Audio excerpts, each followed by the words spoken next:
All right, Saved by the Bell, huh? Yeah. All right, coming up first is Virus with the Silver Bullet ecosystem, and you. Enjoy.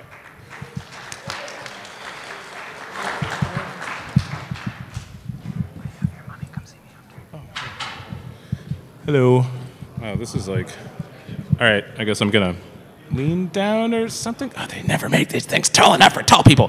Raise your hand if you've ever heard of Silver Bullet or seen it before or have any idea what I'm talking about. Oh, actually more than zero. Awesome. I've like talked about this at like a few places internally and like at work, and people are just like, what are you talking about?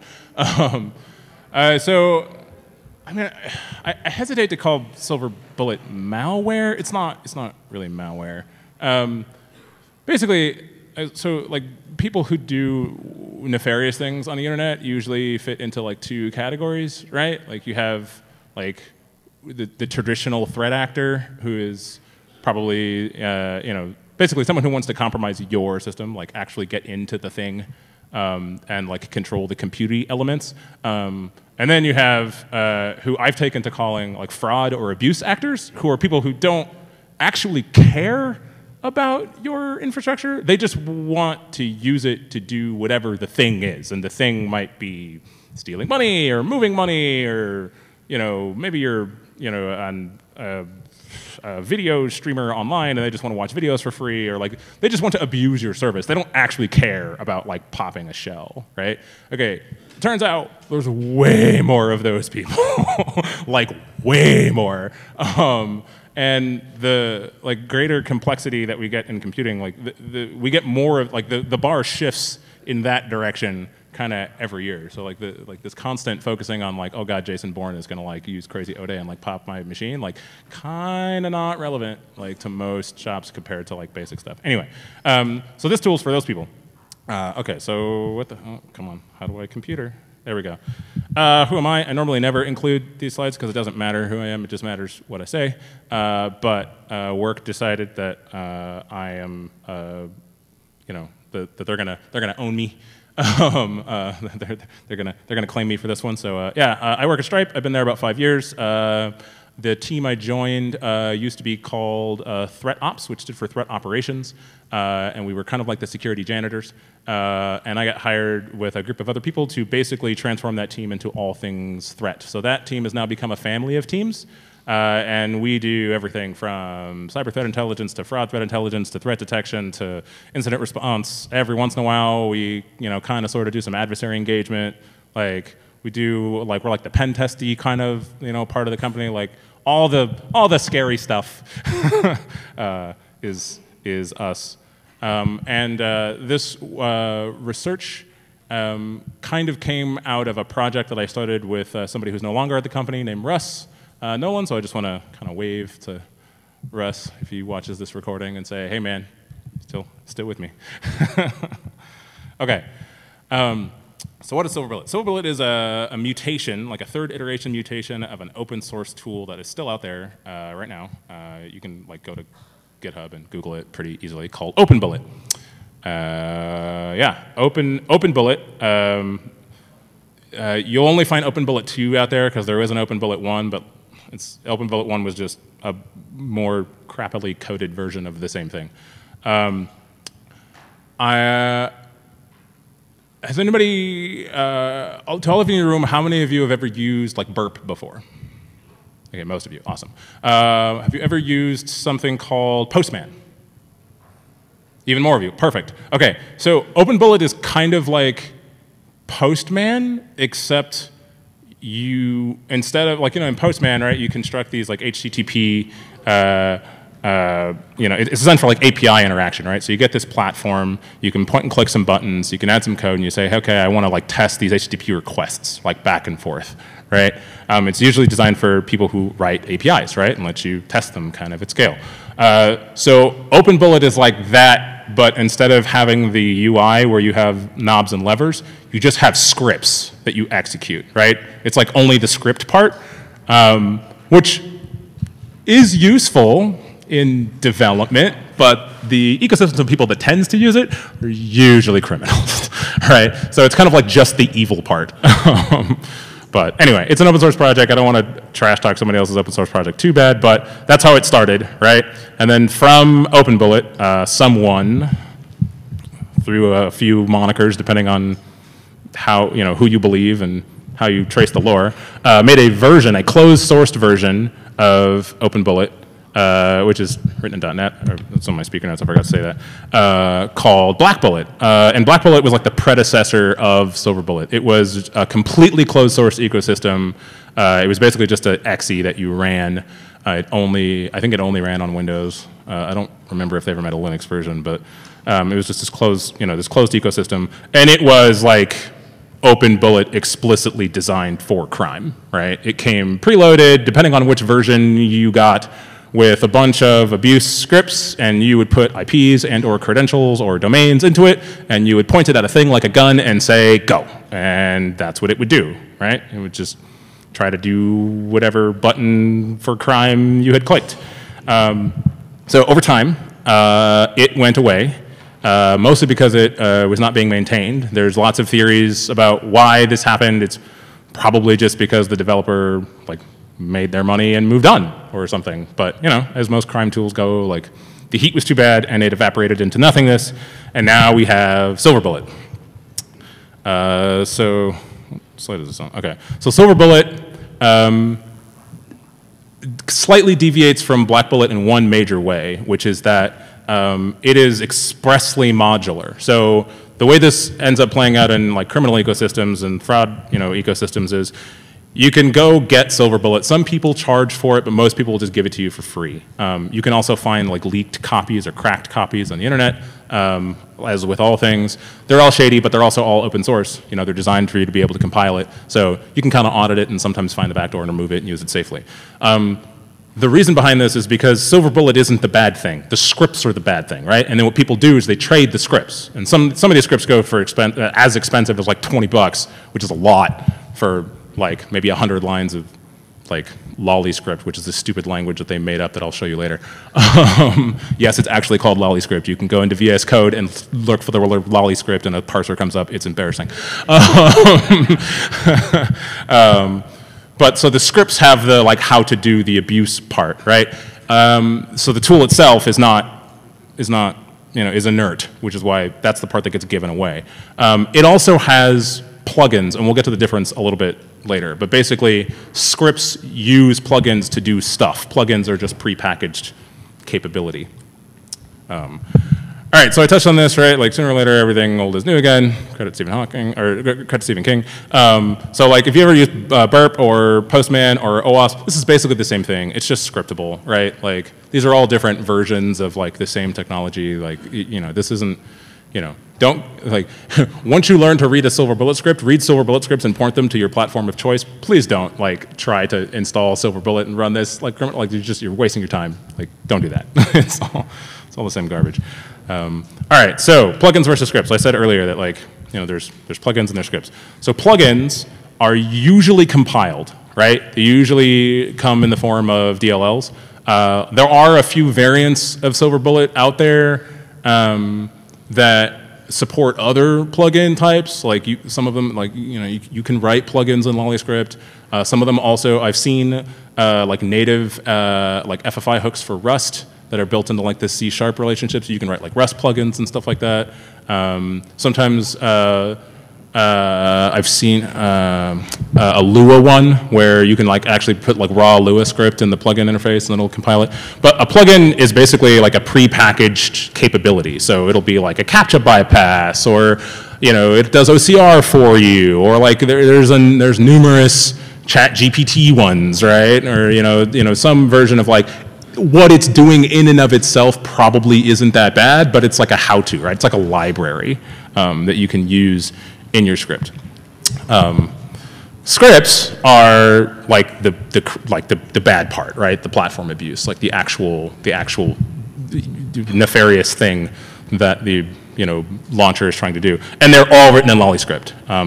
All of them. Some of them are written in a packed version, an obfuscated version of LollyScript, which I think is called Armor, or AMORE, or something like that. That's a variant from BlackBullet. BlackBullet kind of tried to introduce this obfuscation thing. It tends to break the script, so people don't use it very much.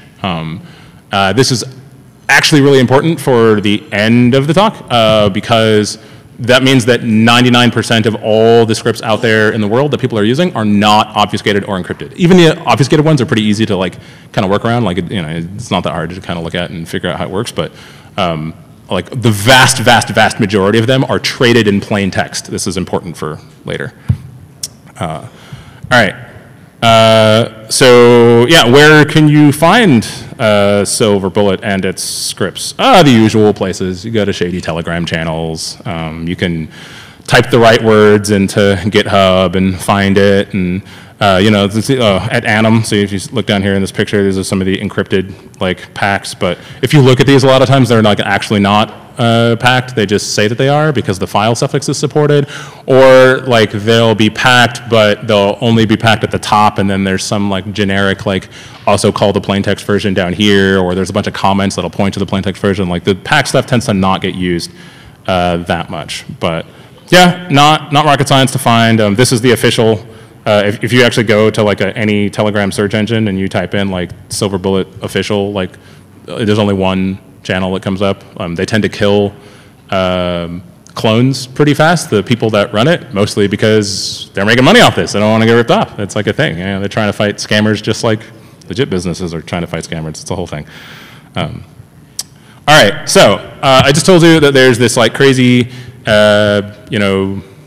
like platform that basically all the fraud and abuse people use because they're lazy and they don't want to have to write like Turing complete, code. Basically for the same reason that like all of us use Metasploit because we don't want to have to like write it from scratch. Like so do bad guys. And I also told you, if you remember, that basically the crypto in the packing kind of sort of doesn't work, or at least is not reliable. And the thing about being reliable in like shady spaces is it's even more important than it is in quote unquote white hat or whatever legit spaces, because in legit spaces you can ask for help, right? You can go complain that there's no docs, you can engage with a third party and say, help me do this, you can do recon on how to make it work. Can't do that when you're up to no good, right? So like once you get a capability, it has to work. It has to work every time. It has to work every time without you telling anybody what the heck you're doing. The one key fact of lolly scripts that I left out about, aside from them being always in plain text that is important to their telemetry, is they're also Turing complete, which means you can backdoor them. Some of you see where this is going. So bad guys don't trust each other at all, right?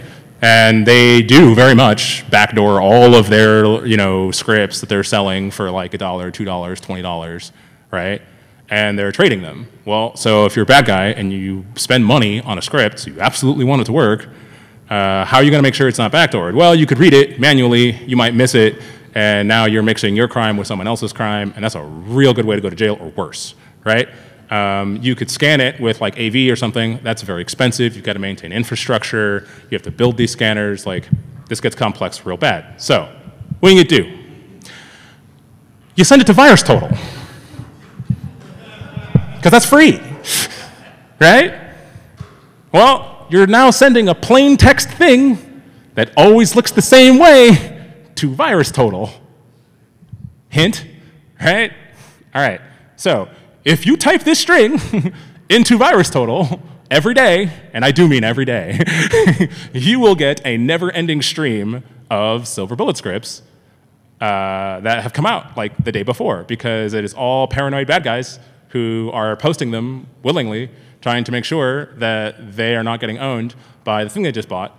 And all you have to do is start at the top and read the script. And you have a complete like map of a platform attack that is genuinely, a lot of these are hard to see because you have to look at the logs to find them, because they're not doing things like memory corruption or SQL injection, or like they're not breaching the data code barrier in a way that is typically going to make security and or telemetry tools buzz, right? It's just going to be, yeah, there's a couple 100,000 requests from a proxy and the HTTP log somewhere. Nothing broke.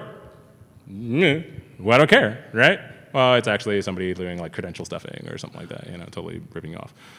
So yeah, it's like, this one weird trick. I didn't add it because I didn't want to call anybody out, but basically, if you do have a VT account, or if you're here representing an organization and this is valuable to you and you want to look at at getting a VT account for this purpose, I can tell you that basically the trick is at the end of this like content strings and content script line, you put the words and space and then another content block like this, and just put the domain of your company or org, whatever that is, right? So like, content strings, content script, and content layer1. Not the .org part, just layer1, right? And anything that comes back is 99.999999 times targeting you specifically. And it'll almost certainly be tagged by a moniker because bad guys got to advertise. And then, this one weird trick is now giving you an active attack being used against you personally, you being the org, who's doing it, right? And usually some level of how they're doing it, right? Because you see all the URL bits in the code, so you can look through your logs and find the exact thing that they're doing. If you're really crafty, you can replay it. Like I said, this is C# and like the parser for it is supported by VS Code. So running a lolly script executor is not that hard to build.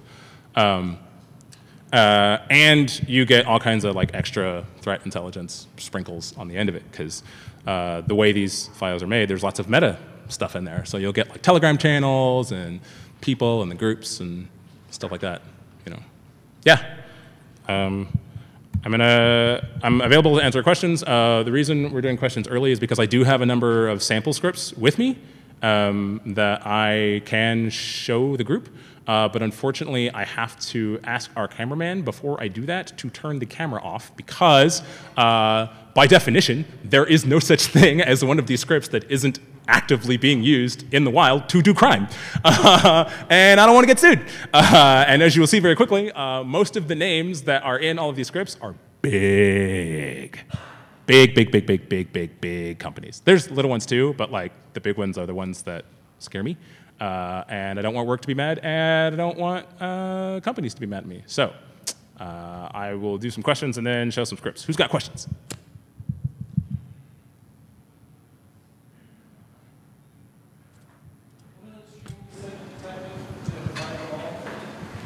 Somebody asked for the string that you can type in to find them all. I'm just going to put it back on the screen. I guess I'll read it in case the slides don't get Well, I'll read it in case, because it's getting recorded too, and I want people to be able to reproduce the work. So it's just the word content in all lowercase, which is this is a standard like VT. Like if anybody who's familiar with VirusTotal, like this is like their standard query language.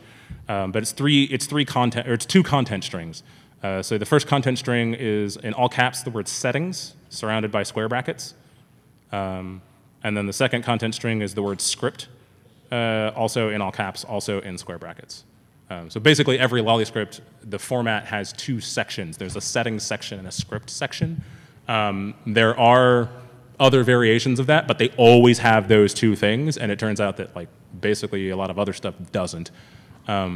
If you want to add additional filtering because you find this as being particularly noisy for whatever your use case is, you can add like the file suffix, which tends to be either .amor or .svb or, yeah, but honestly, like that gets weird. Sometimes they get posted as text files. There's also compiled versions of other tooling that use these scripts that are variants of Silver Bullet that are like Pythonic in nature or sometimes native code. I've seen like exactly one Go one. So sticking to the script content tends to be a better bet. Like, you drag the swamp a little bit more efficiently than like, looking at file suffixes and stuff. Yeah. Are the scripts more like one-time commands, or are some of them sort of like libraries that other scripts can call? So the question was, like, are the scripts atomic, or are they isolated? So you can make scripts call other scripts. It's kind of complicated to do that. Most scripts that I've seen, if they need that functionality, will just write plugins. Or they will come with instructions that say, run this script, and it'll give you this output of, like, I don't know, CSRF tokens or something, and then take that and put it as an input into this other script, like link here kind of situation. Is that all?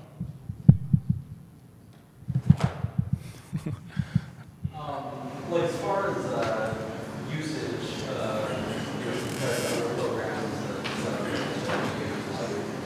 I assume that this is kind of going up in percentage. Oh yeah. Yeah. The question was like, you know. If you were to like, I mean, random guess, but how much or how large a percentage do you think they have as far as market share? So the question was like, what's the volume of attacks on this platform versus other platforms? And what I see, and I mean, I just told you I work at Stripe, so we see a lot of platform abuse. Like obviously traditional financial impacts, so like card testing, card caching, sometimes money laundering, that sort of thing. But also, I mean, without getting into specifics that I can't, it's not that hard to go Google how Stripe works and to go Google our like size and like which clients are on our platform. And there are a lot of them. And if you process money for someone, you're also going to get downstream telemetry from them as a function of just performing that process. So that's actually something that we do. We actually do, on a case-by-case basis, bespokely reach out to merchants who are being distinctly affected and say, hey, we don't know if you're aware of this attack, but we are. So with that said, affecting what 100% of attacks looks like to me, I'd say like probably 80%-ish is all on this platform. Like this is the thing.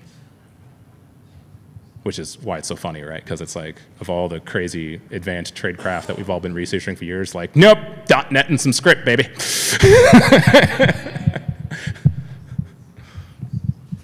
Anything else? One more.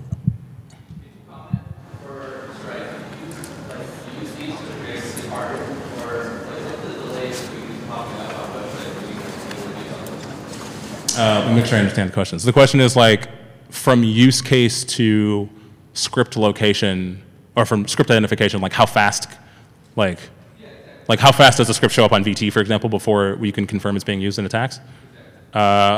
Very case by case, but I can tell you that, I'm trying to think of how to word this without getting in trouble. At least in the instance of scripts that Stripe has observed attacking us directly, usually within the first, very roughly speaking, I'm going to say 30 to 40 minutes of an instance of some kind of nefarious behavior being large enough to cause an incident within the company, we find the script, either on VT or other places, because we do have a threat intelligence wing. We lurk in the scary places of the internet. If I heard you say, quite often you observe attacks on your live infrastructure, and then shortly after you find the script producing it? So the question was like, so we find, the attack happens and then we find the script. So both happen. Yes, we see the attack and then we can react by finding the script almost all the time. Like it's very rare that we can't find at least some script that's being used on the attack. We do also find them proactively. With us, it tends to like, we do see a lot of proactive stuff. The stuff that we see that's proactive tends to affect other people, like not us. I'm sure there are a few factors for that.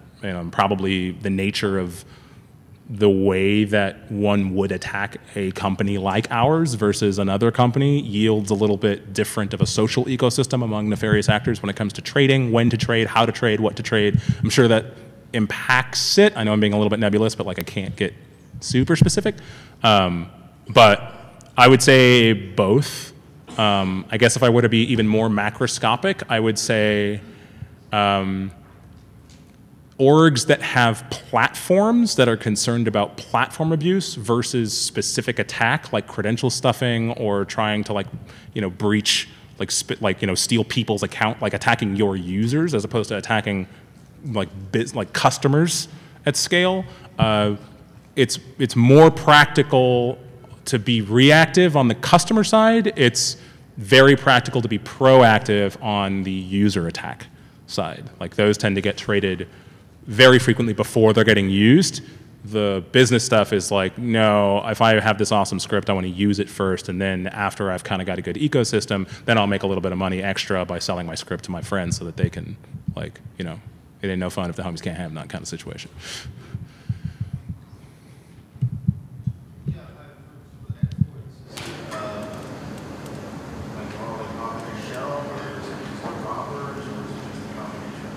So the question is like, what kind of exploits show up in these scripts? It's very rarely shell popping. It's almost always like credential stuffing. A lot of basically web. Basically, it's almost always web. I've seen a few. I won't say one, but I've seen like one or two that actually use like pretty invasive like SQL injection. Like I've seen SQL injection maybe twice.